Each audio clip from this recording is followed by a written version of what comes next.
Mga kapuso, nagahingyo ang Philippine Health Insurance Corporation 6 sa mga miyembro nga magparehistro sa Yakap o Kunyaman ng Kalusugan Program. Suno sa ahensya, halos 3 million pa lang ang nakaparehistro sa programa o kung 36.50% lang sa kabugusan nga masobra 8 million nga projected population.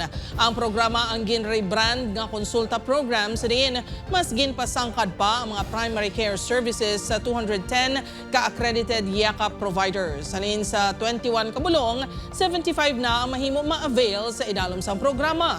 Magluwas sa konsultasyon kag laboratorio, dugang man nga benepisyo amo ang cancer screening test. Ini ang libre kun government ang Yakap provider, apang may co-pay nga 900 pesos kun sa pribado. Suno sa ahensya, mahimo makaparehistro paagi sa online o kun personal nga magkadto sa ila opisina o kun napilian nga Yakap provider.